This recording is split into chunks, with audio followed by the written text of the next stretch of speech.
Hello and welcome to the Lost Art Podcast. I'm Paul and I'm here with Gar. That's me. Today we have an episode for you. That's what this podcast is about, having episodes. You like them, don't you? Having you big like episodes, having big meltdowns, having big episodes. Today's topic is about artists that we find are unmistakably one of a kind. You would know them straight away. Maybe they've been someone's tried to replicate them in the past, but it's a lot of these bands actually and artists people have tried to replicate them and done a good job, but there's no mistake in this. There's nothing else really like them. They can't get that formula again. Like, let's say, for instance, the Strokes are great, but the Strokes have been done and before and they've done again, but in different ways. But it's like, and also, probably not every single one of these artists, I think, if you heard them on the radio, go, that's definitely that. Like, there's no mistake in that. There's no, like, you'd figure it out instantly. They're incredibly unique. They're important for some sort of reason, even if they're just important for their uniqueness, but they have something that makes them, like, the minute you hear it, you go, okay, that's them. All right. Okay. Yeah. So, who was your first one-of-a-kind, unique, not hidden gem, because a lot of these are not. My first one is the most obvious one on my list, I think. The rest of them, I went digging. But this first one is a band I've talked about 1,000 times. It's the Presidents of the United States of America. Talked about them 1,000 times. There's still nobody like this band. How do you even describe what they are? Because everything they do, if someone was to describe their music to me, I'd go, I'm not going to like that, but I do. Like, if someone said it's kind of like for fans of Weezer, I'm like, I'm out, but they're nothing like Weezer at all. Exactly. They're more enjoyable. They're less annoying to look at. I bet you they actually do drugs as well. Like, I bet you they actually do drugs and drink and are sound, you know. They're swigging out of bottles of Evian, pretending that they're fucking coming down from a 7-day bender. I do know a lot of bands that are like it, but I mean, they are one of the bands. His voice and the way the drums play. Something about his voice and the drums. Let me know that's that band. So they formed in 1993. They knocked it on the head around 2015. They had a couple of false starts for knocking it on the head. They kept kind of like, we're done. We'll do one more. We're done. We'll do What are you doing today? Oh, it's my first day off the band. I'm just cooking some eggs. You want to start the band again? It's only been a day. Exactly. It was kind of like that. Their last album, I think, which might have been a live album, was crowdfunded. They asked for a fuck ton of money, and it was funded in fucking. Do you reckon that'll work for us? No. But mostly because the Presidents of the United States were fucking huge for years. Yes. That first album was a monster. It was. It came out right at the right time. Oh, it's perfect. Jesus Christ. I mean, I've talked about it before. They didn't sound like that. The singer's a guy called Chris Bellew, or Ballew, and he's more of a, what would you call him? He used to write like children's songs and shit like that, you know what I mean? And he actually... That doesn't surprise me at all for some reason. Eventually he ended up going back to doing that. That's kind of what he does now, is he writes music for kids and stuff like that.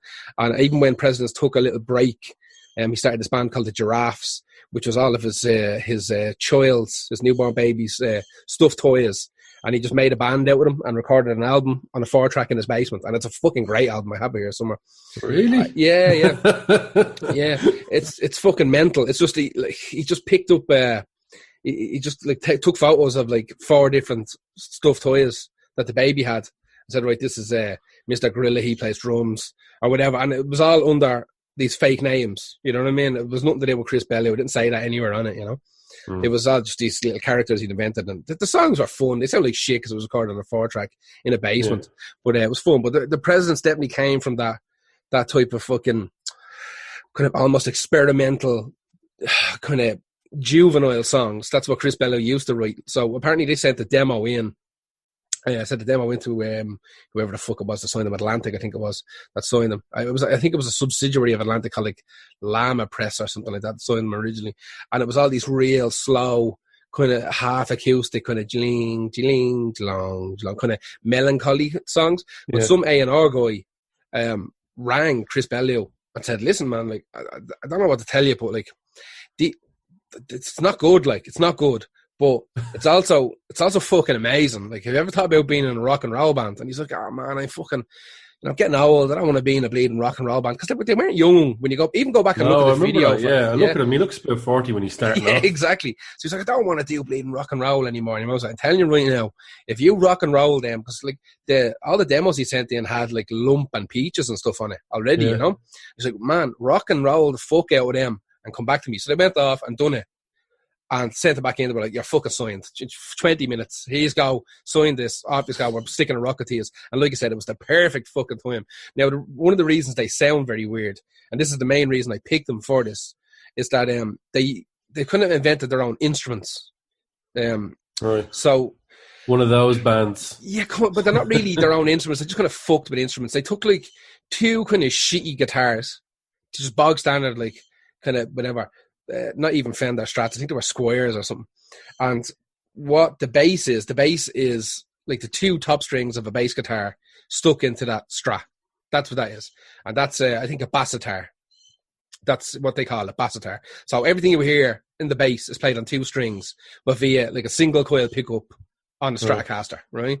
And then the actual guitar is the same thing. It's a shitty fucking bag of dirt guitar, but he's got for the high kind of bass strings and a super heavy gauge bass strings. So even the guitar is only 4 strings. So actually, I think it's only 3 strings, maybe. Yeah, I think it's only 3 or 4 strings anyway, is the way he had it wired up. So sometimes when you're listening to the band, you can't even tell what's bass and what's guitar. It's real fucking weird. There's not that many solos. You hear a couple of like blink, blink, blink, but that could be done on the bass either. So sometimes it's real hard to differentiate between it. Also, we think we talked about it before, that these guys had a band with Sir Mix-a-Lot for a while. Towards the end, it's mental, isn't it?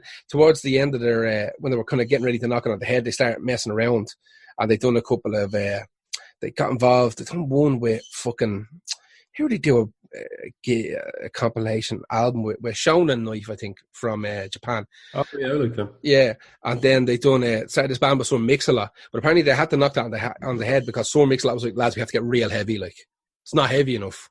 We have to get real heavy. And they were like, what you talking about? So like fucking dark and heavy. Like, we'll start bringing in like mad electronic fucking like screaming synths and all mad chugga fucking heavy shit. And they were like, we're the presidents of the United States, man. We singing Peaches and June Boogie and Kitty and all. I don't think we could do like a death metal rap group with you with electronic instruments. And so makes like little sapses and walked away.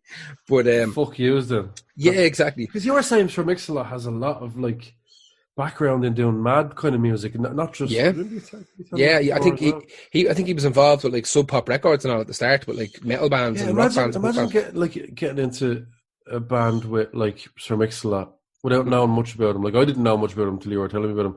And then he's the one that wants to go heavier. Yeah. With the guitars and the music. Yeah. And all that. It's fucking mad. It's fucking mad. Dave, the guitarist, who's the actual guitar guy, the guy who played the whatever 3 or 4 kind of bass strings on the guitar, he left, I think, in like 2002, 2003, and he started Loaded with Duff McKagan. I saw them live. They're actually pretty decent. Yeah, so he'd playing with them. I think he might still do a bit with them if they bother doing it. And, so he's been around with them for years. It's just a weird, unusual, quirky band that the second you hear it, you go, oh, fucking hell. Like, there's like I said, there's been 100 bands that have tried to do it, but I don't think anybody's ever come close. I think as much as Tenacious D say it's all AC/DC and Tin Lizzy that inspired them, it's got to be Presidents. Yeah. 100%, like 100%. It's that kind of a funny humor in a song, but without being a gimmick. Yeah, although exactly. It is Tenacious D's gimmick, but it's Presidents have it. It's not their gimmick. Yeah, like they can actually write songs. Like all the songs. I've never heard a shit President song. I've heard ones that weren't as good as other ones. Yeah. But like I've never heard a shit one. This one I picked here is LIP, Little Indian Princess, which I think is about barbecue sauce. I'm not entirely sure. I think that's good. I like it. Yeah, it's just fun. Kind of not garbage, but it's just fun throwaway rock and roll, like that little fucking that kind of surfy, kind of bluesy riff. Like, it's just good crack. And like I said, the way they have their instruments, and they had this forever. Eventually, they ended up bringing like an organ player called the Captain. Used to just dress up like a seafaring captain. They had him, and he kind of have organ and little bits of piano and stuff, but mostly big fucking kind of Hammond style stuff to throw into the songs as well. That's my first one. I think has to be President of the United States. Like I said, it's the most obvious choice, that I had for this, but I wanted to get that over and done because we're going to get Still fucking... not an obvious choice overall, though. Not overall. It's just for the list that I put together here. I've got the obvious ones overall. Yeah, but I picked all of them. There's absolutely nothing wrong with the obvious choices you picked. They fucking need to be said. Who was your first one? My first one is Björk. I mean, it's very... I can't really link her to Björk. Yeah.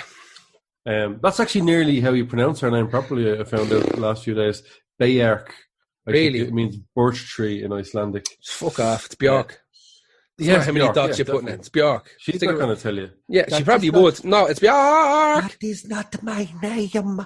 That is not how you say my name. She's not going to say that. Yeah. She's going to go, okay. So yeah, like she's old now as well, so there's not as much fighting her like there was. I don't know. I'd say there's still a bit of Jesus, man. Bit of going on, like battered the journalist. She literally streeled out of her, is what she streeled done. out of that journalist. Yeah, exactly. Like, as fairness, if I was getting off a plane knackered and I had my kid with me and they started pointing the camera at the kid, I could lose it. In an airport, don't fuck with people in airports or in restaurants before they've had their food or on buses. There's a lot of places you just don't fuck with people. Yeah. Doctors' offices, Jesus, just don't. Yes, she's super unique, and Björk's voice is obviously instantly recognizable. She's tried a lot of different styles. Not really lots of styles, but she's incorporated a lot of styles over the course. So she's kind of honed that sound for decades and stuff like that. She's never gone completely against what you think Björk is going to do, but she has experimented highly and massively on him. I guess the closest you could get Björk would be Kate Bush. Probably, yeah. They're still so totally different. So it is. Both Kate Bush is another absolutely completely unique person that there will never be.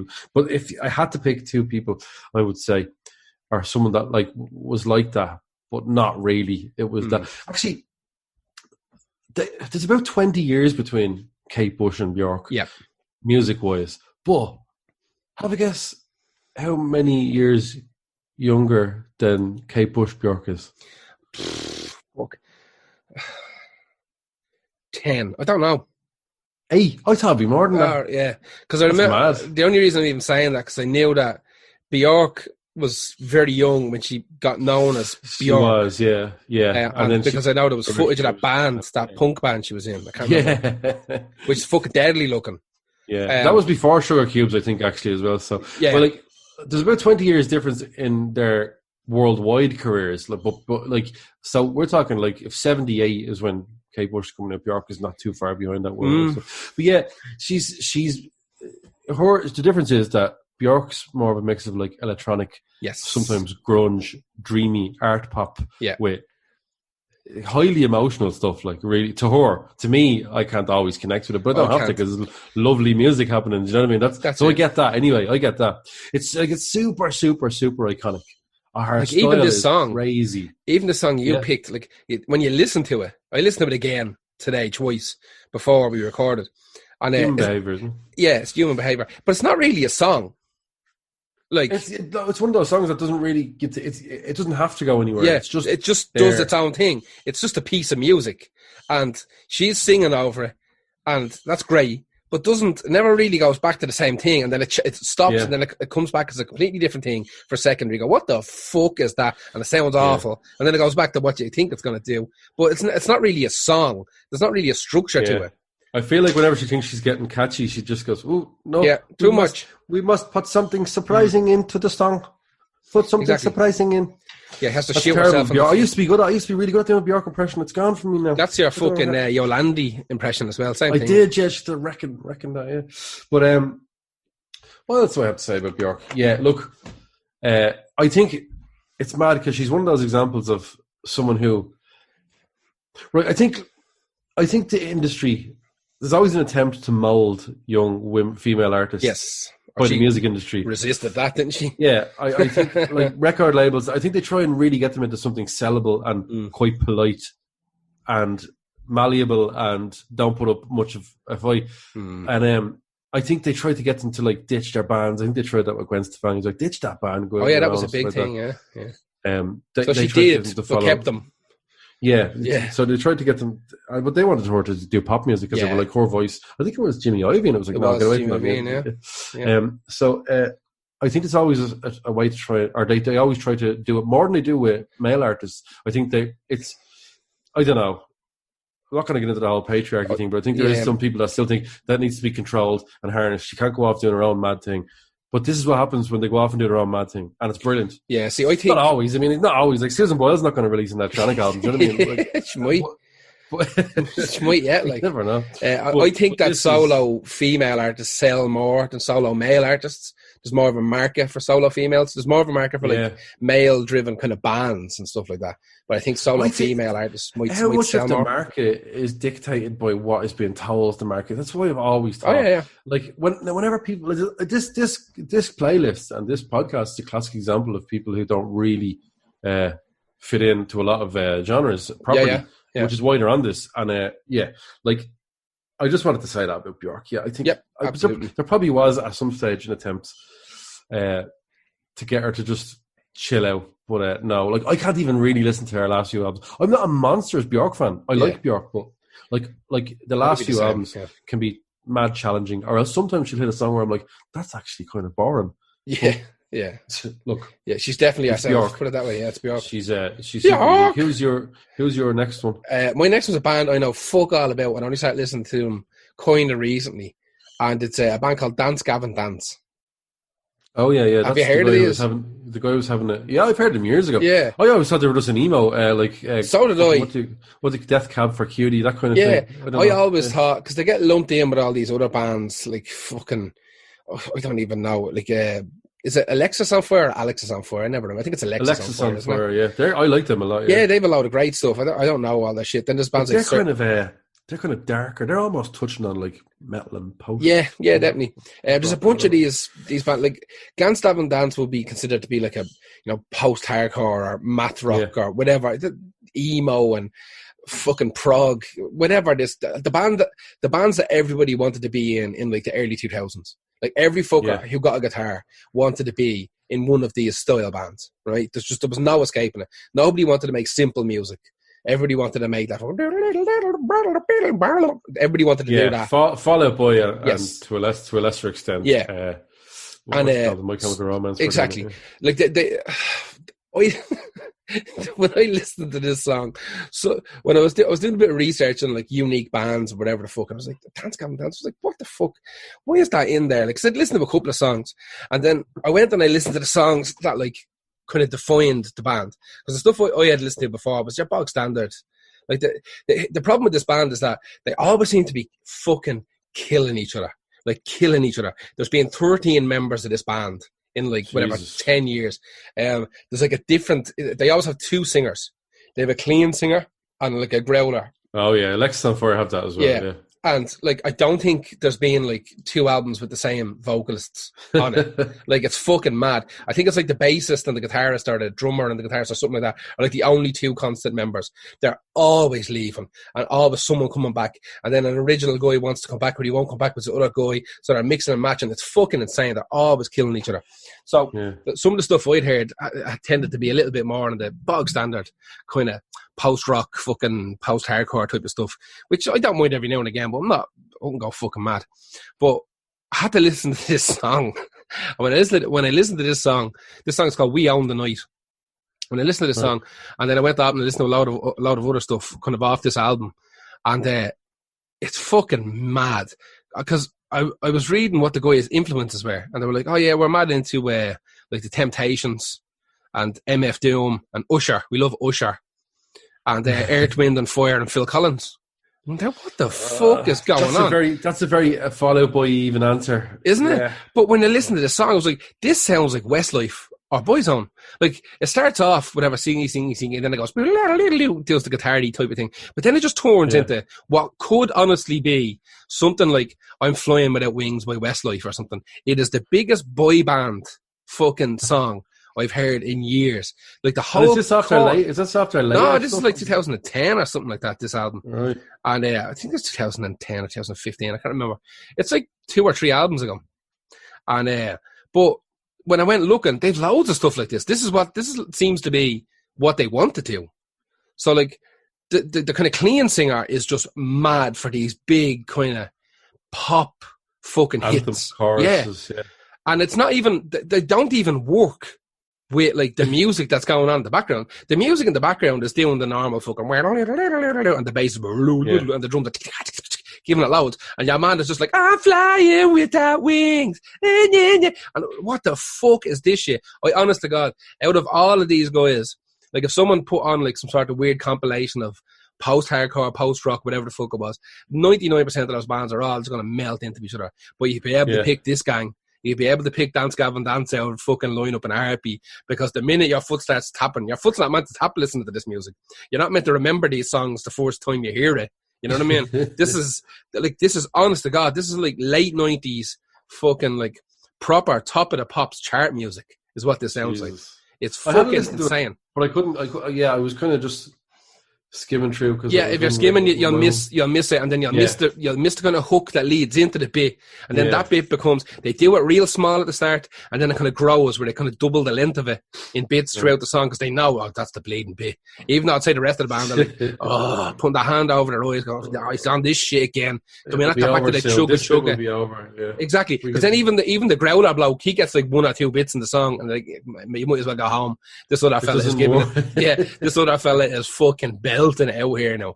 Like Ronan Keaton's due in to do a fucking song with him here now in 20 minutes. I know that he's a very good singer. But this guy is on this album. I think he's the main singer. They've changed.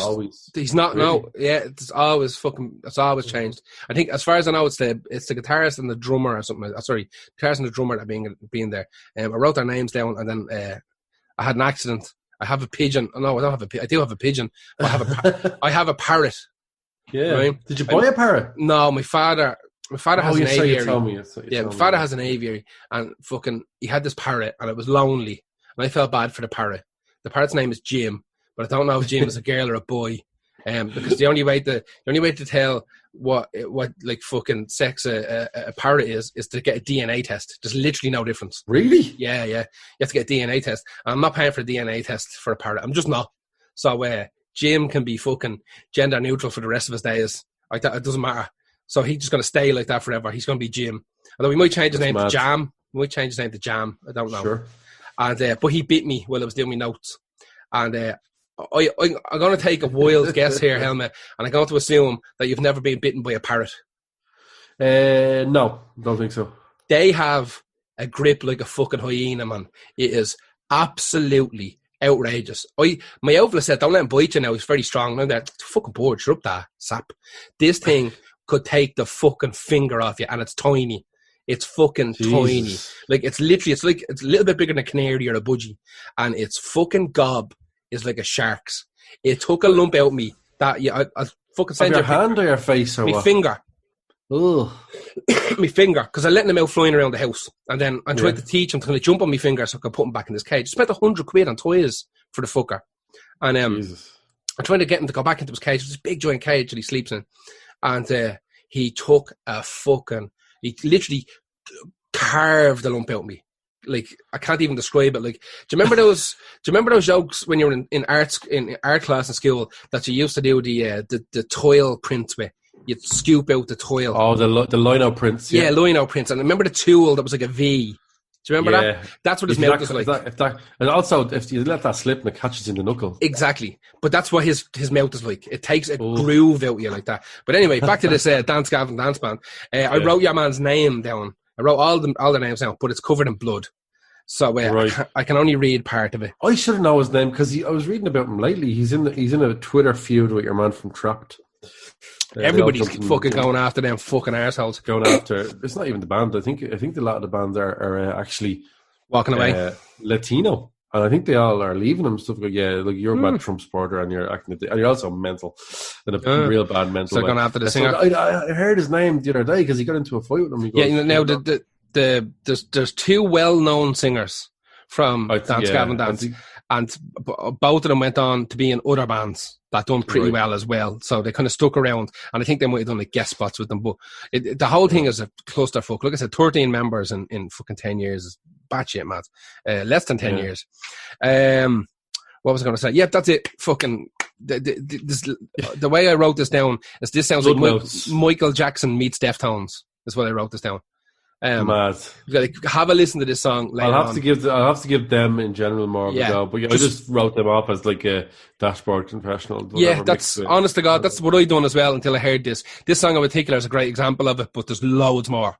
It's literally Michael Jackson. Like, we should have done samples tonight on this one just to fucking be able to hear some of this shit. Yeah, I was thinking that. But look, we'll put the playlist. The playlist will be up early. Yeah. Early this time, yeah. Yeah, exactly. Anyway, that was Dance Gavin Dance with what's it called? We Own the Night, or We Are the Night, or some garbage like that. We Are the Night. We Own the Night. Some bullshit now. Who's your next one? Well, speaking of Death Grips, it's Death Grips. Death Grips. The American experimentally industrial hip hop band that I find fascinating. They are fascinating. I don't know if they're good, but they're fascinating. Yeah, like I've written down here that when you're listening to an album, you don't know what is coming next. Yeah, like what kind of sound is coming next. It could be a dread sound. I don't want to say dreadful, but you know what I mean. One a powerful sense of dread. Yeah, or it could be a Superman, almost Prodigy-like song.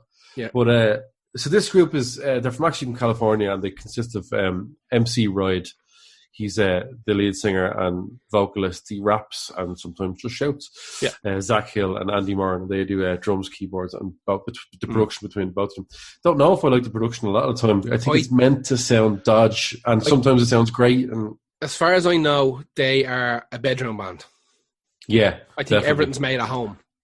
Yeah, I don't think they bother with studios written. It's really hard to describe. It's kind of industrial noise punk with electronic hip hop. Although the hip hop and electronic are really deconstructed even in that. Yeah, it's mad. The nearest thing that I could think is the band that you like, Dalek, but they don't sound anything like Dalek. They're not like them, but it's definitely the closest. Yeah. Definitely the closest.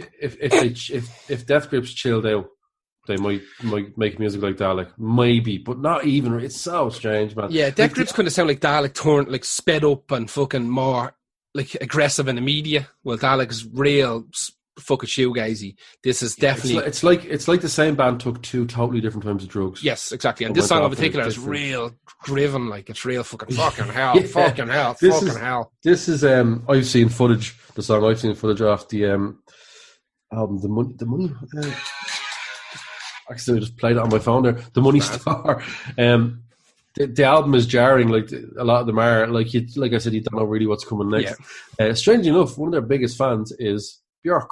Really? Who is a massive fan of them. She got them in to do 2 remixes for her album, and she provided vocals for it. I think it was only supposed to be for 1 or 2 tracks, and they used it on an entire first side of an album. I used all of the vocals on every part of it. I had David Bowie on instead of Death Grips, and I wanted to diversify it musically up a little, even though Bowie has done electronic stuff as well, whatever. Yeah. But I read that it's kind of good to be able to bring back a name check Bowie, who I had on the list. He was a massive fan of Death Grips. He said before he died that Death Grips were a massive influence while he was creating Black Star. Weird. That's mad. That's fucked up. That album is fucking mad. I bought the first pressing that the day it came out, and I'm not gonna lie to you, I'd heard it online before. Like, I listened to it online as I was going to town. I was like, I don't like this, but I'm buying it because it's gonna be worth a fortune because he just died. I've done a pure cunt move. But as I listened to it, I was like, this is the music they play on the elevator down to hell. Like, it's fucking horrific. Like, not bad horrific. It's real scary. It's a real scary album. Like, it really is. So I absolutely get the Death Grips thing. I know there was a thing with Death Grips a couple of years ago where they were super popular on Reddit. And well, they appeared on, for a while during the 2010s, they were appearing on so many TV shows. Like, there's their soundtracks, music, like, they were everywhere. There was a big movement, because the music is... it's not for everybody at all. Like, it's very particular. And lyrically, it's fucking your man's talking about mad shit. Mad shit, yeah. I know there was a thing on Reddit where I think they were one of the first bands to have, like, a proper subreddit that they interacted with. Like, they were on there talking to people. Oh, yeah. And I think what they were doing is they were asking all their people, it's like, listen, every time you post something anywhere else on Reddit, just link to, like, /Death Grips in it. And it'll go there. People will go exactly, there. And people will come here. So, like, that, it didn't matter if somebody, like, people were putting porn up and all. Here's me railing on me ma with the dog looking in the window, whatever, / Death Grips. Like, it didn't matter what it was, like, Death Grips were there. Yeah. 'Cause I remember years ago, like, I didn't know who Death Grips were, and every post on Reddit, you know, I'm trying to put pictures of me railing me mot with the dog looking in the window, and like, fucking, Were you? what you mean? And like, fucking, but every post, like, or every 3 or 4 post had like a Death Grips reference and like a hyperlink to their page. So like, they were very fucking smart in that regard, like, very smart. Them doing that. Yeah. Another big fan is actually Robin Pattinson, All right. and he plays guitar on one of their tracks. Fuck off. Yeah, Batman. I want to say Twilight guy. Bamf, man. No, he's not allowed to be Twilight fella anymore. Not after he done that Lighthouse now. And he's brilliant. He's brilliant. He's very good. Such a great actor. Yeah. Yeah, they have huge amount of fans across all styles of music. There's something about Death Grips that they're so big in the scheme of music right now. But not a lot of people that I know have heard of them. No, they've heard of them, but they don't know how to talk about them. They're like, and even me, if I'm being perfectly honest, I don't listen to them all the time. No, you can't do that shit. No, you can throw one or two on every now and again. I throw 1 or 2 over exactly or that album, and I'll try and get bits and bobs of the last one. I think it was a couple of years ago. I do it every few months where I go onto Spotify with them. I'm like, I'm fucking doing it. You're going to do it, Cummins. You're going to do it. It's like Sonic Youth. It takes a while. Yeah. You're coming in at a mad time, even though I haven't got that many albums. I think there'll be 4 albums. But like, I suppose these would be, Jesus, like the Massive Attack of now. Yeah. They are actually kind of Massive Attacky when you think of it. Left field, they are Massive Attack. Maybe even more left field. Like, I was listening to left field. One of our favourite albums, Yeezus, is based on Death Grips music, to be honest with you. Interesting. Like, Yeezus, Kanye West one is definitely... That was that Death Grips were Rick Rubin produced that, wasn't it? It was Rick Rubin. No. Not of Yeezus, no. Like, loads of people produced it. Daft Punk produced a couple of songs on it. Loads of people. Rubin was like the fucking good. He was in charge. He might have had. Because he said it on that. I remember I was mentioning last week his podcast. He was talking about when he worked on Yeezus, and apparently the track listing for Yeezus was like 40 songs, and because he was like whatever executive producer of the album, Kanye just handed it off to him. He was like, "Listen, man, I know they're not going to let me put out an album that's like 30, 40 songs long. Like, this needs to come down to 12." So he just went through it and literally with his shears. And he was like, fucking made notes. Apparently what happened was he made notes. This song's gone, this is gone, this is gone, this is gone. Keep this song. We'll take this bit out because they wanted to keep it. They had to fit in a fucking CD, you know? So there's lumps hacked out and stuck onto other tracks. I'm convinced exactly, of that. There absolutely is. Because, and apparently he wasn't even given to Kanye that list. It was given to some guy who works in the studio. Like, it was all done, not necessarily behind Kanye's back, but Kanye was like... Well, that's the way it should be done. Oh, yeah, 100%. Like, I think. 100%. If you're going to bring in because fucking Kanye West needs to be told now sometimes. Yes. And have his music taken off him. Yes, and 100%. And sorted. But yeah, apparently that's what happened there, is that he fucking hacked it, gave the track listings and the notes to somebody in the studio who had to go off and fucking chop it up before it was released. So, but yeah, I can definitely hear that... But now that you say, that whole Death Grips kind of feel, I can definitely hear that in there. Yeah. So like that's Death Grips. I picked them because, like I said, I listen to them like maybe like you once a month. I need to get that flow of like an album really and go right. I got this. But yeah, I have to say, man, there's really no one really like Death Grips. So they are one of those bands that very really much, very much. And, so. Your man's not a typical. Like front man for I don't know what a typical front man is for that kind of music. He's doing his thing. It sounds like 3 different people who are accidentally doing the same thing, and they just happen to be all in the same room. So, oh shit, this works together. It's crazy. It's fucking mad. So who is your next unique one of a kind? Oh, Jesus, this a band I'd heard of, and I don't think I might have heard 10 seconds of a song once, and even finding this song was incredibly difficult on Spotify. Oh, Jesus Christ. A band called Radio Werewolf, right? Now, Radio Werewolf were like a goth band in the 80s. They look like The Damned. Well, wait, this. Fuck me. So, they were formed between LA and Berlin, okay? So... Oh, they're too good. Goth. Well, Berlin's a great goth city. If I'd been in London and Berlin, this could be good as well, though. But there's kind of reasoning behind those two places. Fucking mad. So, they're founded in 1984 by a guy called Nicholas Schreck. Right now, Jesus Christ Almighty, Nicholas Schreck was the co-leader of the magical school, the Werewolf Order, right? So, first of all, that doesn't make any sense. Like, what the fuck is the Werewolf Order? What the fuck is a magic school, right? Now, this all makes sense when you find out who his wife was. His wife was a woman called Zena Galatea LaVey. He was Anton LaVey's daughter, the founder of the Church of Satan, right? So, him and her ran basically the Church of Satan for fucking years. And then they created their own offshoot of it called the fucking Werewolf Order. Now, what the Werewolf Order does, I couldn't tell you. I have no idea, right?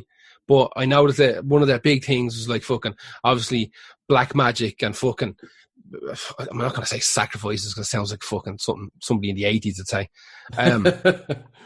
But the two of them are married. They're not married anymore. But Zena LaVey's daughter, Zena LaVey, was also in the band as well. So the band essentially was Nicholas Schreck and Zena LaVey, Anton's daughter.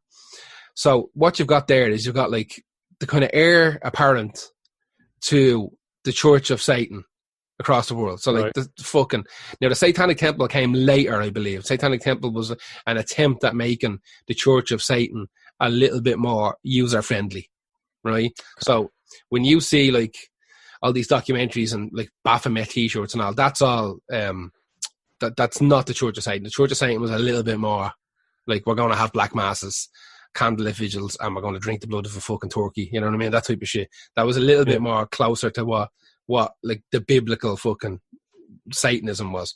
And the Satanic Temple was like, no, we're not into God, like, and you know, it's cool like to not be into God. So like, and the devil is like, he's all that's left. So it got fucking weird.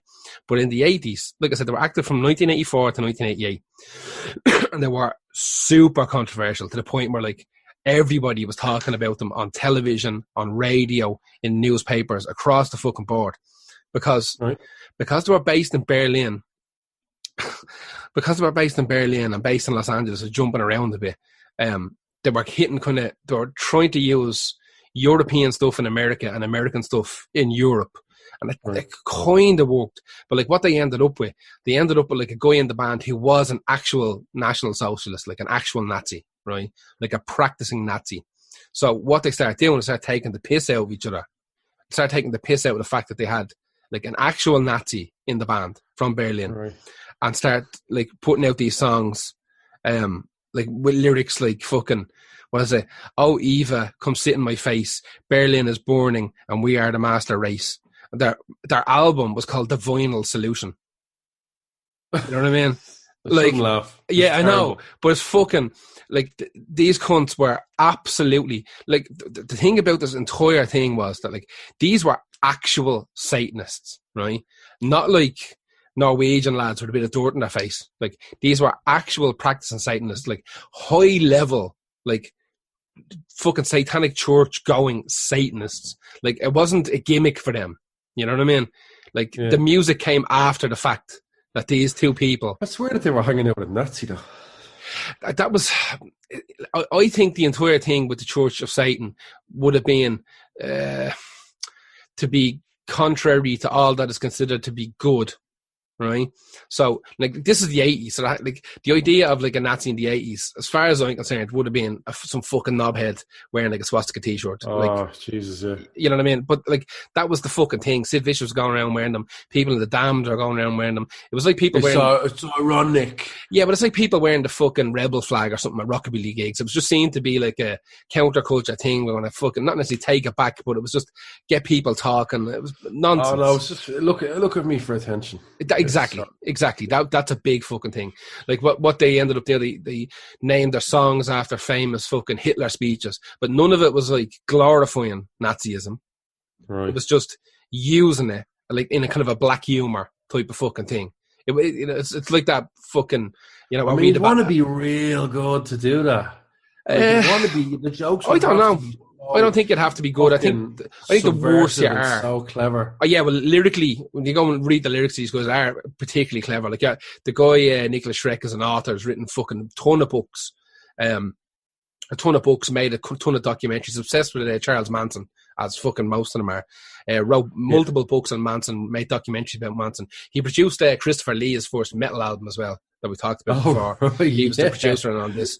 But he's they've given up all of that now. Him and Xena have both abandoned the Church of Satan, and they're now tantric Buddhists. Like they changed religions about fucking 10 times since the end. Can you imagine how fucking insufferable they are? They drive you up the fucking wall. Like now they looked apart. They looked apart. You want to see these cunts? Like I heard the song. It sounded a bit like Bauhaus or something. Yeah, exactly. It's of that fucking era. You know, it's fine. It's a bit long. I think it's like 5 minutes long, and even if it's not, now there's they made one album, and there's a bunch of EPs and a bunch of kind of splits and shit like that, but none of it survived. There's only even the album is. There was a thing came out in the 90s, like a CD compilation of whatever was left, because they were pretty big in the 80s in the goth scene, but they disappeared real quick. So like nobody who kind of was going to see these gigs, because there wasn't even that many gigs. They started doing private gigs by like I think 1991 maybe. So their last public gig would have been in 1990 or 1991, and then they'd done private gigs for a while, where they would just like host fucking orgies and black masses, and they play a gig at it. So there wasn't actually that much stuff floating around, and even original copies of the album they put out was really, really hard to fucking find. So some record label put together a compilation and put out in the early 90s for them, and that's again even that CD compilation is really hard to fucking find at the moment. So this is, if you go onto their Spotify page, you'll see like 2 fucking songs, and this is off some weird compilation.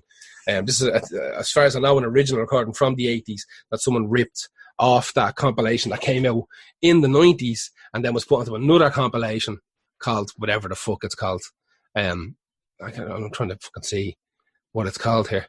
It says album Buried Alive, title single Buried Alive. So this is just sitting there alone by itself on Spotify. Yeah.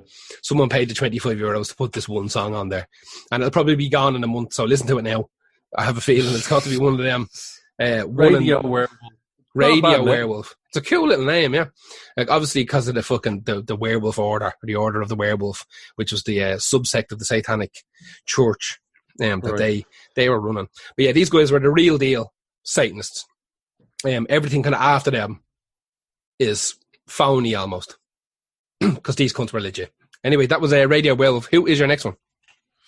I had to pick Faith No More, because whenever I think of a very unique band that there's only one of in the world, it's always comes back to Faith No More. Like, you could also argue Nine Inch Nails are, but Nine Inch Nails have so many suitors and copycats that also, like, you'd have to argue about Skinny Puppy doing very similar stuff with less success. Yeah. But Faith No More, look, they're so fucking diverse. They nail almost everything they try and do, and they try and do loads of different things. There's so much going on Angel Dust. I picked RV. What a it's song. Really unusual. Like if you were, it'll never be in the top 40 Faith No More songs, probably. I love this song. Whenever this song is on, I'm always sad that it's over. Always sad that it's over. But isn't it such a unique song? Like, I don't know what it is. It's what like, I find. Go on. Instead of them doing like super aggressive songs, like they normally do, like Angel Dust, the album this is off. It's an insane album. There's so much going on there. This song is an example, though, of why they're so unique. Because like the rest of the album, you've got a cover of the theme from Midnight Cowboy. You've got a cover of Easy by Lionel Richie and the Commodores. You've got incredibly aggressive songs about riding.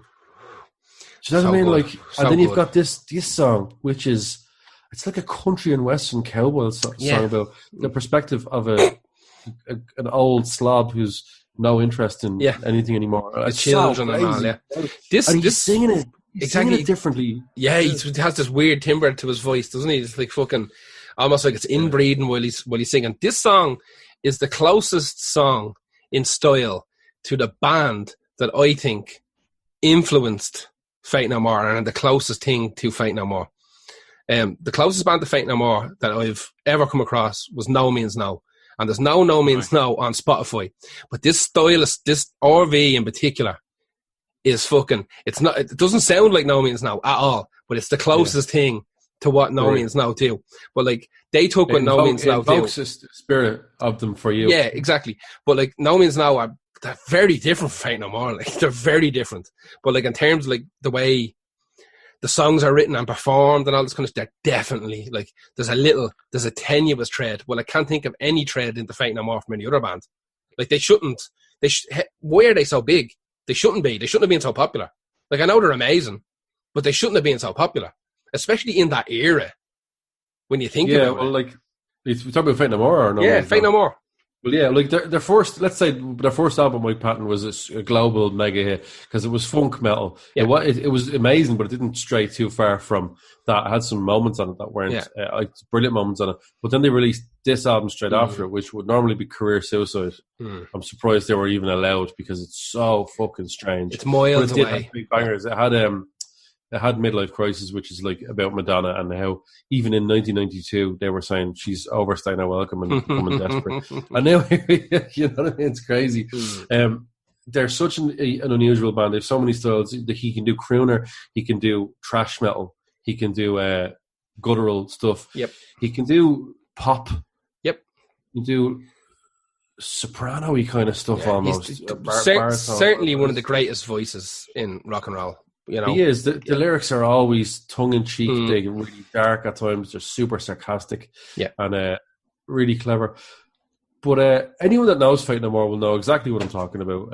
They are one of the most unique bands in the world. There's no one else does. There's bands that do songs like Fate No More songs, but because Fate No More have so many different styles, there's no band that you could never. They could never nail down their style. The only thing they never touched is like electronic. Yes. Did hip hop, did funk. Did everything, and they had keyboard players. Like they had Roddy Botman, fucking like they had. Like crazy. I told you a story about my mate who got battered by Roddy Botman on stage, didn't I? No, in Scotland. I think it was like 1990 or something like that. And they were playing some kind of smallish kind of venue. Yeah, that would have been the real thing tour. Could have been real thing tour, and my mate loved them. He'd been listening since the Chuck Mosley days. And he was fucking off his mind on bleeding Buckfast and whatever the fuck else they drink, or drinking Battered Mars bar juice or whatever they drink. And and he jumped up on stage and started fucking dancing around and leaping. And he went to run to dive off the stage, and he got his feet cut in cotton Roddy Bottom's cables off the keyboard and disconnected everything and tripped up, landed flat in his face. And Roddy Bottom went over and bait the fucking shite out of him on the stage in front of everybody. Sorry, I know you're making on. Fuck that. That was me, and that happened to me. Knocked the shite out of him. Yeah, he took lumps out of him, yeah. So, fair play. Fair play to Roddy. Well, that's Fate No More. I'm trying to not go on all day about them. Like, they've got BG covers, they've got songs that are definitely like thrash metal based. They've got songs that are funk metal. They've just got weird songs, and you can tell it's them 1,000 miles away. Whenever they do a song that's quite catchy, the lyrics will be challenging to the radio or something like that. They'll never just sit. They'll never sit nicely where they're supposed to. I love Fate No More, and they pissed on people and everything, and fucking journalists. You got to give them. Who's your next one? My next one is Compressor Head with the song Compressor Head. And, okay, tell me about this band. I had a quick listen to this. Yeah, I love this. This is a band that can do Motorhead better than Motorhead, and the reason they can do Motorhead better than Motorhead is because they're just more efficient, and they're more efficient because they're robots. The band are robots. The band is completely robots, and so like there's no humans in the band. Not really. So it's fucking mental. Compressor Head was started by a German guy called Frank Barnes, and he started building robots out of like scrap that he found. And originally it was a two-piece. It was like I think it was a drummer and a guitarist or something like that. And it's fucking mental. They were just doing covers. Yeah. They were doing like Ramones and fucking Pantera, AC/DC, Motorhead, all this kind of shit. And what he was doing is that he would program the robots using MIDI, and then he would put like a real instrument in their arms and like kind of position it so that like each MIDI trigger would move a finger or a limb or whatever, right? Right. So he could actually program the robots to play these things. So that was just the two-piece at the start. Now, eventually... I have to have a look at this while you're talking. Have a look. So eventually they turned into, I think it's a 4 or 5 piece. I think it's maybe 4.5 piece is what they are. Yeah, there's a 4.5 piece. So they look class. It's fucking deadly looking, right? In 2015, they crowdfunded to build a singer, right? They didn't have a singer. So they crowdfunded and they got like fucking $300,000 in a couple of days. Yeah, hang on, like it's worth more than an actual human. Yeah, exactly. And he went out and he built a singer. The singer's name, what's the singer's name? Is Mega Watson. It's the singer's name, Mega Watson. Yes. So the lead guitarist, his name is Fingers, and Fingers has 78 fingers. So he can play like. The bassist, his name is Bones, and he's on Tank Track, so he can rock around the stage. He can walk around on the stage. The drummer is called Stick Boy, and he has 4 arms. By the way, for anyone that's obviously hasn't seen them yet, they all look like fucking Johnny Five from Short Circuit. Yeah, they all look like Johnny Five from Short Circuit. Yeah. Johnny Five is alive. Yeah, the drummer Stick Boy has 4 arms and 2 legs, but he also has a helper. I can't remember what the helper's name is. I think he's like his name is Apprentice or something like that. And helper is a tiny little mini robot with a face that only plays the hi-hats. So he's programmed to do the hi-hats. Just hi-hat work. Only hi-hats. That's all the little apprentice does. Stick's apprentice. There's another guitarist called Helga. Helga Tar is the rhythm guitarist. Helga Tar. And what they done a couple of years ago is they brought in, going to go back to No Means Now, they brought in the 2 main guys from No Means Now, John and Rob Wright, who did the kind of singers and guitarists, songwriters. Oh, so it links from into No Means Now, yeah. They brought them in. They brought them in to be the musical directors and the songwriters because they want to start doing original stuff. So right, the 2 lads, John and Rob Wright, they're so good. They were like, okay, well, Compressor Head is obviously, you like Motorhead and you want them to be a rock and roll band, so let's just write a load of like mad rock and roll songs, keep them real simple, and that way, and fucking have the robots programmed to play them.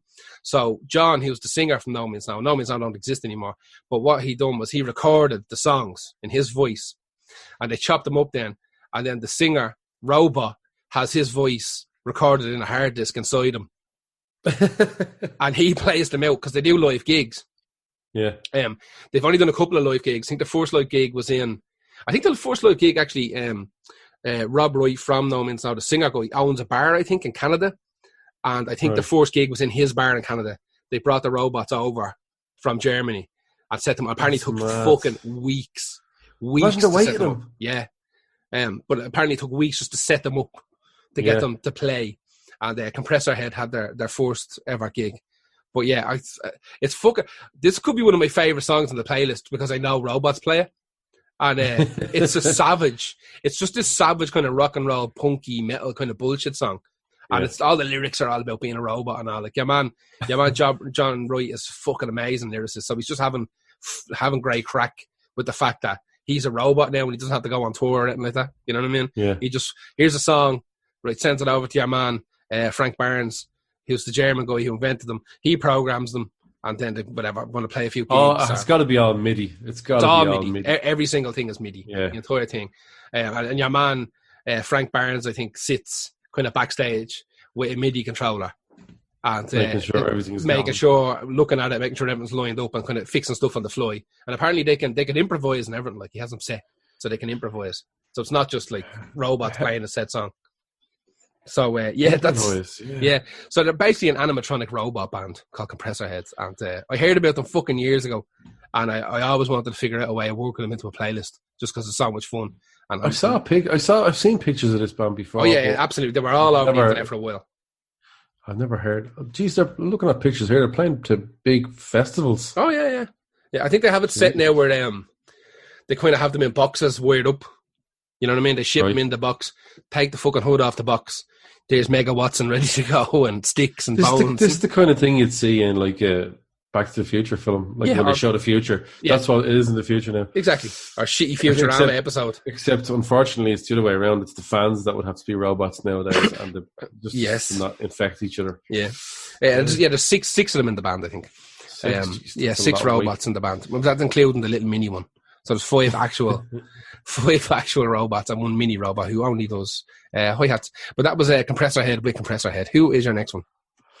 My next one is Future Islands. The first time I heard this band, I could not believe what the fuck I was hearing. So it's like indie synth pop, Yeah. but when the singer comes in, it's like a mix between Joe Dolan and Louis Armstrong. Yeah, it's mad. He's a crooner singing over really enthusiastic and nice indie synth pop. It's not, I don't mean that in a bad way. It's good, but it's this guy that makes everything different. And then I saw him dancing, and it looked like he was doing something between the Hucklebuck and Christina Aguilera in the Dirty video. And he was making these psycho eyes at the camera and growling. And at the end of it, he started screaming in like a hardcore voice. And I was like, what is this? Like, what is this? And I had to listen to more of it. And there's some absolute bangers on that album. Yeah, this is Seasons Waiting on You. Because this is the first song I heard. But this is the first time a lot of time people have heard them.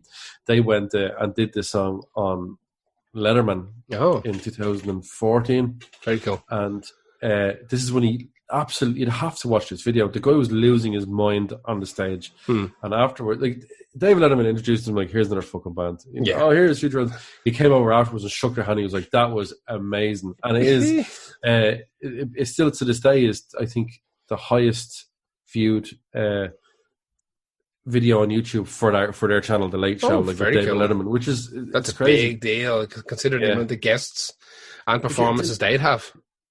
Yeah, absolutely. And things go wrong and things go crazy. It's this.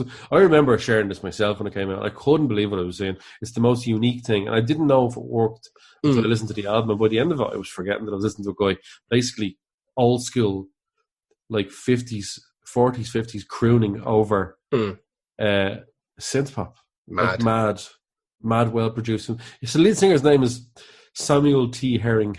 And he looks, do you know what he looks like? He looks like a mix between the two actors in Looper. So he looks a mix between Joseph Gordon-Levitt and Bruce Willis. So it looks like, you know the way, honestly, like the way he's the young version of Bruce Willis in that film. Yeah. They had this guy, Samuel T. Herring, to act in the middle of that movie. Go, yeah, that's definitely what this movie goes to. Bang on. Like, absolutely bang on. So yeah, like I said, obviously I'm a big fan of synth pop. Yeah. This is touching more indie than I'm usually. It's not dark, but I didn't think I could handle the voice. But honestly, by the end of the song, I was like, that was special. I've never heard anything like that. Sold. The mix of those two things, and the fact that the marketing genius to act like a lunatic on David Letterman, dance like a weirdo, a proper. I can't get over his dancing and staring at the camera and screaming and singing like seasons change, mad. That's just. And if you have never heard Future Islands, anybody, give this song a listen, and it's such a fucking great song. It's such a great. I enjoyed great it. song. Yeah, I was listening to it earlier. And that's all I'd say about Future Islands. Go on I don't want to go into too much. They were at it for about, I think they were at it for about nearly 10 years before this came out, and they went, "We'll just do something mad, get us remembered." But that's them. And I watched the interviews. I thought this guy was going to be either a prima donna or a psycho. He just seems like the nicest dude going. He's like, "Yeah, man, we're out here at a festival." I was like, well, I'm going to stop watching this. You're breaking the illusion for me that you're a lunatic. So that's Future Islands. Who's your next one? My next one is a band called Bad Luck 13 Ride Extravaganza. I don't know anything about this. Yeah, you're better off not knowing, to be honest. I had to listen though, and I didn't mind the song. It's fine. It's whatever. The song is called 13. So Bad Luck. I'm just going to refer to them as Bad Luck because that's what everybody calls them. Bad Luck are from Philadelphia, and basically the whole deal with Bad Luck is that. So you know the way some fucking death metal bands and doom metal bands like. And even bands like Gwar, that squirt fucking blood into the audience, and they might have fucking, we throwing out fucking dead chicken around the stage, or whatever, that type of shit, or pumping, fake horrible smells and smoke and fog and all that, trying to create like a big kind of stage show. They're all shite compared to Bad Luck 13, Royal Extravaganza, right?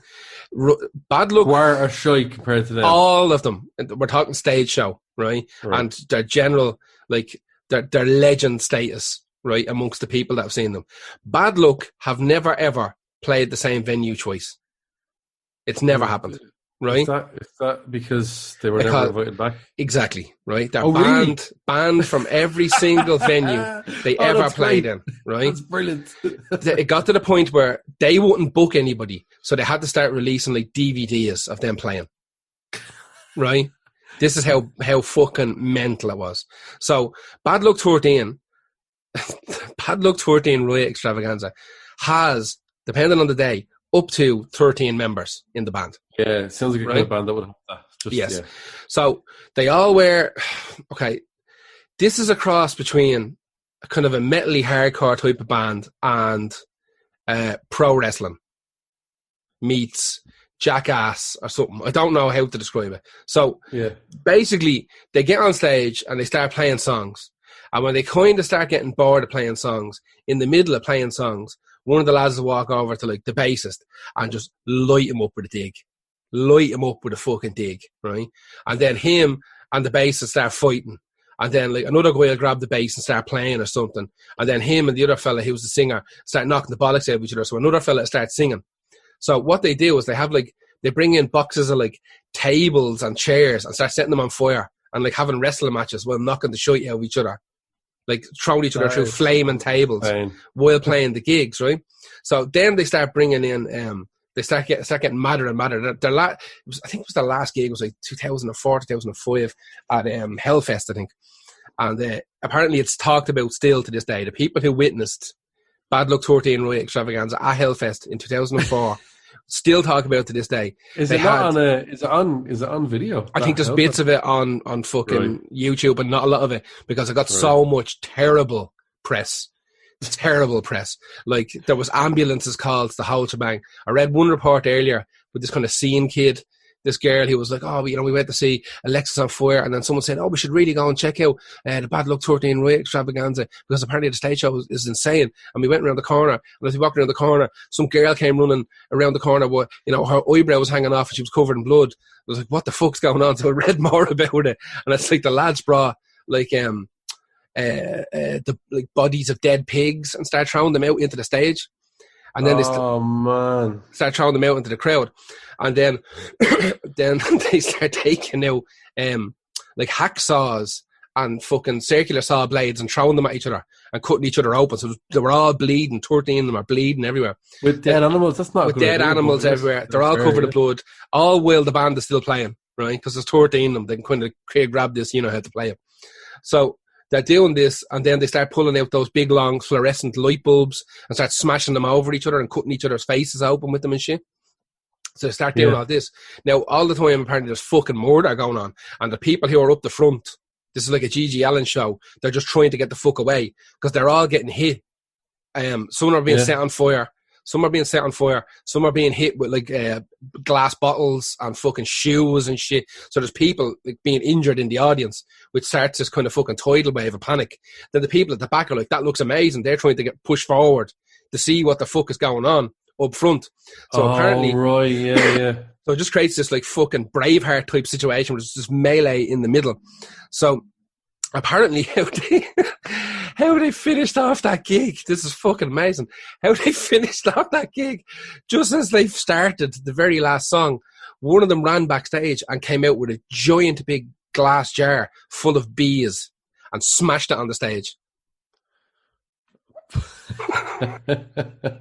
You see, I can enjoy this. I think Gigi Allen's thing is just dumb. I'm sorry. Yeah, exactly. Yeah. Like, I don't even know what to appreciate about it, but yeah, I'm sure it did something good. But this is pure chaos. This is absolute fucking chaos, these guys. So like I said, a giant jar, like one of them big industrial mayonnaise jars full of bees, shook the shit out of it and smashed it on the stage, sending thousands of bees all over the fucking place that they were playing, right? So this starts a fucking panic because it's fucking everybody shit in the bed, allergic to bees, are running away. Everyone's covered in blood. Apparently the stage couldn't be used afterwards or anything because it was on fire and covered in blood. So that was their last gig, both by choice and the fact that we're never ever going to get booked again. to play like Hellfest. But like, No, you'll find footage online of them playing gigs and fucking killing each other. So like, it's batshit mad. Yeah, it's fucking insane. But yeah, you'll find loads of stuff. But, like, everybody else's stage show, like, it's contrived compared to these guys. These guys like thought that every gig was going to be their last because they were going to like kill themselves or kill somebody and go to jail. Go out on the best gig. Exactly. That was the whole idea. Like, fucking 13 these guys, fucking white guys, Latino guys, black guys, everybody's in the band. And they're fucking killing each other. I think they had one guy whose speciality was just power bombs. Like, he would go around. Power bomb guy. Exactly. Like, he would just walk out on the stage and like pull people out of the fucking mosh pit and all, and fucking like power bomb them either on the stage or back into the fucking crowd or whatever the fuck. Like, that was his job in the band. He was considered to be in the band, you know. What do you play? Power bombs. Okay. Yeah. Pile drivers. But yeah, that was a Bad Luck 13 Riot Extravaganza. The band or whatever, like, it's just whatever band, you know. I don't think you have to be good if people are talking about you like that. That really doesn't matter. Just you need a few riffs might help. Exactly. The few riffs, like that song is a minute and a half long, I think, and it's one riff repeated over and over again. Yeah. So I think the whole idea, that might be their intro song that just gets everybody fucking going batshit mad. The set is 20 minutes long because there's only so much violence you can put up with in your life. And that they're done. I mean, I think they have albums and all, but who cares? You know. Yeah. The DVDs are where it's at, and the bits on YouTube is what. I think I have a DVD here somewhere. I think I have one of their famous one that has like some lad fucking hat his arm being fucking sliced open or something fucking mad. But they don't go for shit and vomit, do they? No, there's no shit and vomit. I like that. I like blood, whatever. And, blood and fucking. There might have been a bit of vomit and just some. Oh yeah, just because of because of the pain. Accidental. Fuck yeah, and bees stinging you, or whatever the fuck, someone hitting you with a fucking pig carcass, you know, that type of thing. But yeah, that was Bad Luck 13 Riot Extravaganza. I mean, listen to them if you want, but like, just go to YouTube and look them up. It's much better. Who's your next one? Next one's quite an obvious one, but another band that always springs to mind that they can't find another version of this band is Primus. I think they have one of the most unique sounds in music at all. And I don't listen to Primus like all the time. No, I did. Yeah, you did. You overdosed on them. Yeah, but, I can't do it anymore. I did for a while as well, but I still listen to Primus the odd time because I genuinely think not all their stuff's great. There's so much stuff. One of those bands, they throw out an album. Jesus, this is a great one. This is a great song. Jerry Was a Race Car Driver is a phenomenal song. Yeah. And I always was under the assumption when I was growing up, from the time I saw them doing My Name Is Mud on Beavis Boyle, that this band were a southern band. Yeah, they sound like, and he puts the accent and all on, doesn't he? Yeah, well, they're from California. Then I was like, right, okay, where's Les Claypool from? He might be from down south. Or just somewhere in middle America, because he's such a... This sounds like drug nightmare country music. Yeah, it's like Rush meets drugs meets... It is, but that's what they were described as, the Generation X Rush. Makes sense. They have the technical ability, big time, led by bassist and singer, mad rhythms, but these guys have like a crazy sense of humour. They've got to be influenced by Zappa as well. Oh yeah, 100%. Yeah. They... Jesus, Whenever I can listen to them all the time and go, I can't figure out another band that sounds like this. Like with the rhythms that he plays on the bass while he's singing in this thing. If anybody tried to do Primus, they'd be going, lads, that sounds too much like Primus. Yeah. They've cornered the never market get away with it. They're one band that have cornered the market with one sound, and no one can do this sound again. Yeah, they can never get away with it either, though. That's the fucking thing. No, that's the thing. They're locked into that now. They could never do anything else. Even Antipop had like some electronic bits on it, and that was cool, and I liked it. But ultimately, he has to sing like that, and the bass riffs have to be there. And have to be that fucking because he has that Claypool Lennon thing, doesn't he? With John Lennon's son, Les Claypool, and is it Sean Lennon? He has that band with him. Million side projects. Yeah, he's called, I think it's called Animals Should Not Do What Humans Do or something like that. I think it's the Lennon Claypool Dilemma or Conundrum or something. Oh, right. He has, honestly, I think he's like a workaholic. He's the last time I checked, I could name you.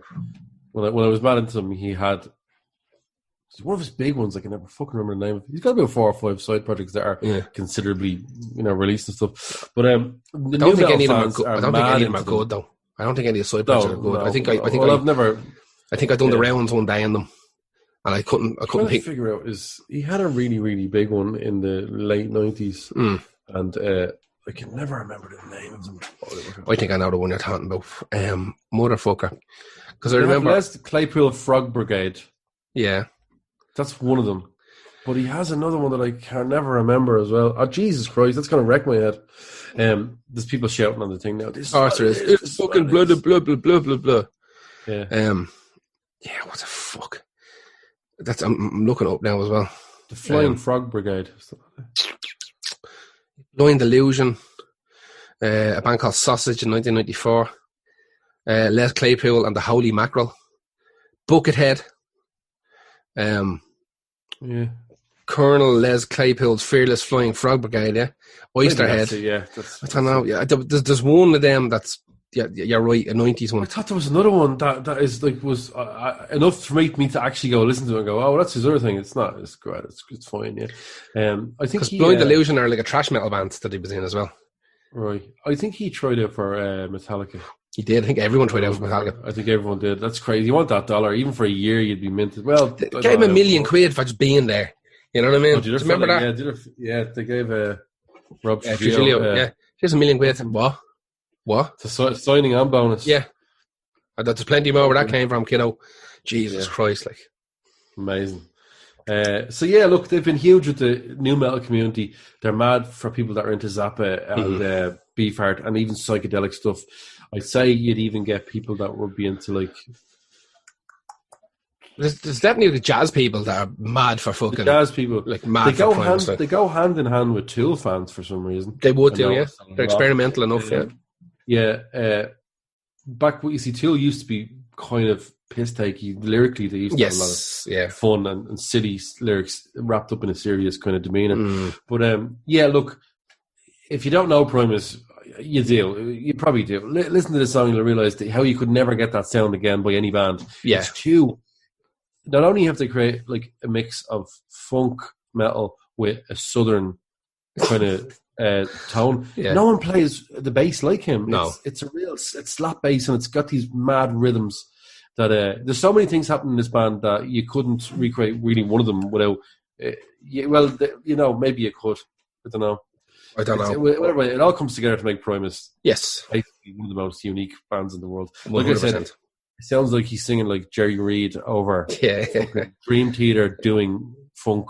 Yeah. I don't know. Yeah. Yeah. So look, Primus, it's got to be on the list. I have to 100%. They're my number 5. Who's your next one? My last one. My last one is a band called Hatebeak. The Hatebeak are an American death metal band from Baltimore. And I listened to this and didn't understand what was happening. Yeah, it's two guys. Okay, it's two guys and a singer, right? So one of the guys plays guitar and bass, and the other guy plays drums, and then you have the singer, and the singer's name is Waldo, and Waldo is a grey parrot. The singer's a parrot. The singer is a parrot. How does he not flip out and freak out? They don't play gigs. Oh. They've been around for fucking years, right? Hatebeak, they're like a real band. Like that's what's funny about it. Is it a take on Hatebreed? Yes. They've been around for years. This song is called Birdsome. That's funny. So they're always punning, are they? Always punning, and the album is called The Number of the Beak. Right. That's fair enough. So the music is pretty serious, but the imagery is obviously tongue in cheek. Yeah, the song you picked sounded like Birdsome. It sounded like a horribly recorded black metal. Yes, exactly.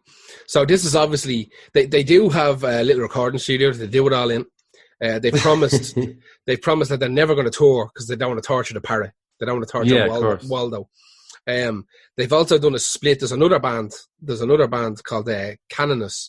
And Canonus are a metal band that have two pit bulls as singers. And they do tour.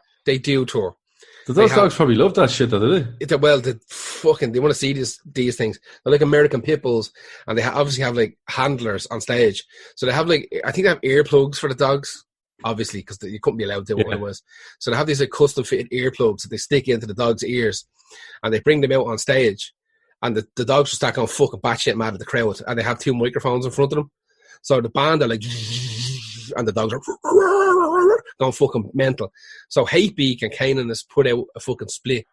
They put out a split. Now, this I'm might not also, sure how I feel about that, but yeah, I don't like it either. It's nonsense. I don't know. Especially if you're gonna do live gigs, that can fuck off. Whatever about being a fun project at home, Yeah, have a bit of crack with. you can Now, you record them in the gaff. Yeah, exactly. Now, I think Ken has maybe have only done 1 or 2 gigs. It's not like they tour a lot. Like, they think they might have done 1 or 2 hometown gigs.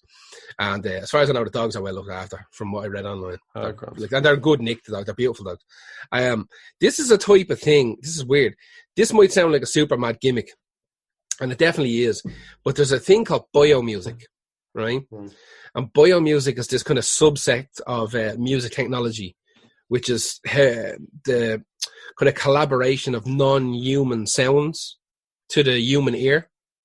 Yeah. So it's even though it started off as like these lads having a bit of crack, listen, we're going to start a fucking death metal band and let's get our pet parrot, Waldo, to be the vocalists, just for shits and giggles. Like, do you reckon they were fucking stoned? More than likely. And it's obviously they just fucking whatever, like they didn't play music to that parrot, you know what I mean? They just stood there and let the parrot fucking squawk and talk and recorded it and chopped it up and added it into the song, you know, obviously. It's not like the parrot knows what a fucking pre-chorus or bridge is. And which would be amazing. They're pretty smart. Even that cunt who bit me is pretty smart, I have to say. Jim, the bastard. They're pretty smart. Were you trying to get him onto the microphone? Is that why he fucking flipped? No, I was trying to put him back in the fucking cage, the prick. But it's a thing called biomusic, which is, like I said, it's this. There's loads of musical groups that are doing it now. Where you hear, remember, there used to be things on telly for like fucking whale noises and shit like that.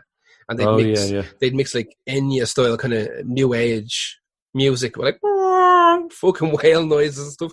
That's considered biomusic, where you take non-human vocalizations and noises and try to find somewhere that they sit with human created music. Right. Okay. And that's where Kanan and fucking Hatebeak come in. And that's a very serious angle to take on a band that has a parrot for a singer and another band that have 2 pit bulls for a singer. But it is a thing, and it has been studied fucking massively. But Hatebeak, what's weird about it, like you didn't know that was a parrot singing. It just sounds like a lot of batshit mad death metal. But if I can only listen to a few seconds going. Yeah. All right. You know what I did was I said, I'm not going to listen anymore. I'm going to let you tell me what. Yeah, exactly. But I guarantee you now, when you listen back to it knowing it's a parrot, you'll never, ever fucking forget it. Like if someone played you another Hatebeak song, you'll be like, that's Hatebeak, isn't it? Because it's your brain knows that those noises aren't human now. Right, I get you. Yeah. Well, that's definitely pretty unique. Exactly. I've never heard of a metal band with a parrot in it. There's also there's because they're based off Hatebreed, they're obviously called Hatebeak. There was one called Hatebread as well years ago, and I think it was like another makey-uppy band, and it was like the lead singer was like a slice of toast. And they used to record, they do like YouTube videos, and they change all the lyrics to Hatebreed songs to like being about like yeast and fucking, you know, rising in the oven and shit like that. Hatebread, they were called, but that was my last one. That was Hatebeak with Birdsum, an American death metal band with a parrot for a singer. Who was your last one? Well, my last one is a super, super, super obvious one. One of the most obvious ones there is, but it's not that obvious that I would normally pick this. You would never, ever pick this. Not really. I don't listen to them. I have so much respect for them. I think I picked this because it's a classic example of a super unique band, but it'll also give me the opportunity to put out some of the fires I've started by telling people, I don't even slag this band. You can't slag this band. All I ever say is, you never slag them. You do never. Jesus Christ. I do never. I do never never. Be slagging them. I do never be slagging them. But I have to use this as an opportunity to give them props, because when it comes up to a one-of-a-kind band that are completely unique, Queen are probably the top of my list. There's no one that sounds like Queen. There's a lot of bands that you have the glam, the pop, the big ballads, but because they have the best singer that ever existed, they also have every single member of that band is on fire. Bananas, like just unreal at what they do. Like, absolutely. And they're so unique that it's very rare. Fate No More might be another one of those bands maybe where you know that without that member, well, Fate No More did take out a member, and I think that they lost a lot of steam. But you can hear Brian May's guitar, and you just know that sound. It's such a Yeah. unique sound that he has on guitar. Freddie Mercury, obviously, completely. You can't mistake him. His range is incredible.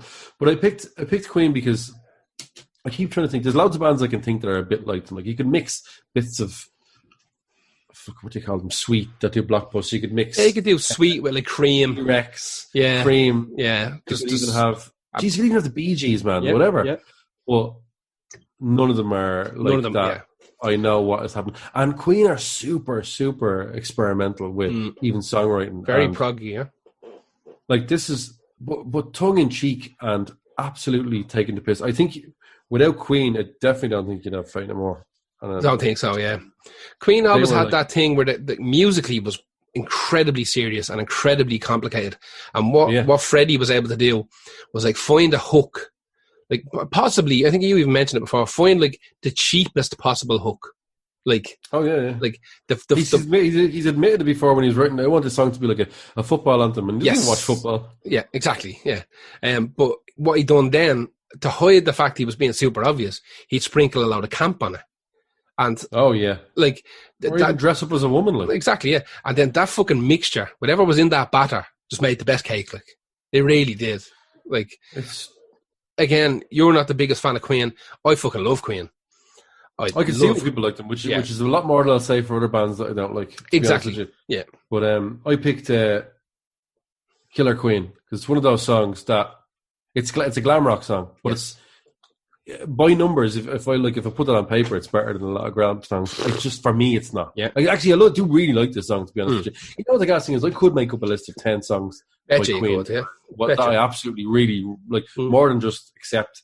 But then there's other ones that I'm like. There's a lot of them that We Are the Champions and I can't listen to, and Don't Stop Me Now I can't listen to anymore. I can't listen to Don't Stop Me Now, even though everything about that song is clever. Yeah, I can go on about Queen all the time, but I had to pick them as one of the most unique bands that ever happened in the world. Very much so. Just from the way Brian May even plays, he plays with like a penny. Yeah, a penny. Him and his dad made that guitar, as far as I know. Still playing it. Yeah, that's what it sounds like. That he's. I don't know. He has this particular way of playing with the penny as well to get like a rough edge on one side of it or something weird like that. He has it foiled down as far as I know. Yeah. It's fucking batshit, man. We have a very popular Irish tribute band to Queen as well called Queen with a W, and I must ask Tom, does he play with the whole penny and all that? Maybe. But I know he has one of those golden Brian May guitars, and I know he got the I think Brian May released some fucking like amplitude plug-in or something like that. It's like a virtual amp. Like I know Thomas, who plays for Queen with a W, he's got all the real gear. But I think for messing around at home, he has the virtual instrument as well. And I remember he posted something up there a week or two ago talking about it, saying it just sounds like it's fucking amazing. He put a little sample on it, good. and it sounds exactly what you think it's going to sound like. Like it's fucking so good. Again, I like Queen, and they're absolutely Jesus Christ. Like if we're talking John about Deacon, Roger Taylor, they all had equal parts writing as well, which is a huge big deal thing in a band. Big deal. Like there's a lot of ways that I can never fault. All I can ever say is I don't particularly like their songs. Yeah. Their songs don't grab me. I can look at them like, you know the way someone walks into an art gallery and they're like, that there is worth 75 million. What do you think of it? I'm like, it's pleasant to look at. Yeah. It's fine. I wouldn't spend that much money on it if I had that money. Yeah. Is it worth that? Probably not. But not to me. Know. Yeah. So look, Queen is an obvious one. I don't need to say any more about it. People go, I get why you picked it. If you don't, then fucking fight me. Yeah, big fight. Go to a Bad Luck 13 Riot Extravaganza round with Alma. Yeah. That's it for this week. We are back. Fucking what day is this going to go out? This is going to go out Monday. So this Saturday coming will be the first ever Lost Art TV thing that we're ever going to try. Jesus Christ, the 8th of August, we're going to a not so secret location in the city, and we're going to try and create a television show version of our Saturday night Lost Art live radio show thing that we do. And we're going to be playing records, and it's a live video, live audio stream, and multiple camera set up and all. And we have a green screen, and it's going to be savage. I can't wait. and it's going to be a fucking disaster. And I bet you everything goes wrong. But still, Gar was sending me like obviously I can't go in straight away. He was sending me the stuff, and I'm like really fucking impressed at how this is going to look. It's going to look a lot. Jesus, we're doing better than some bands that are like, please watch our live stream. Yeah, like yeah, man, like that's good. But this is this is going to be cool. This is this is going to look like some sort of fucking shitty kind of Channel 4 music program that you used to watch at 4 o'clock in the morning of a Sunday. And you've already decided while you're listening to this that you are going to watch it. Of course you are. I can hear you've decided. I'm going to do it. We've sold it. I put the event was created today with a link. Normally we go through Mixlr for our audio things, but because we're video, we have to go through Mixcloud now. So you don't need to create an account on Mixcloud to watch this. You should though, just so you can talk to us, because there is a chat room when you can interact and all this kind of nonsense. You should do it. So, as always, you can support us on patreon.com/Lost Art Podcast. All of our links are on lostartpodcast.com. You got the links to the Facebook, you got the links to the Patreon, to the Twitters, to the fucking wherever. All of our shows are up online. All of our playlists are up online. And if you go to Patreon and give us $5 a month, then we've got lots of exclusive content, including videos of me looking at CDs with me dogs. That's the most recent one. Did you put up that video that I sent you? No, not yet. That's going to go up this week. Oh, that's an interesting one. Yeah. That's going to go up this week. So, I'm trying to, because me and Helmut are still, actually next week when we go to do this live thing, will be the first time me and Helmut have seen each other in like 4 months. Jesus, yeah, it's mad. Oh, my God. Since March. Yeah, that's fucking insane. We have to wait until August. So, it's not even August now when we're recording this. We're not far off it, though. That's us for this week. We're back again Monday with a fresh one, fresh podcast, and we're back Saturday night with this delicious TV show. So we'll see you then. See you then. Good luck.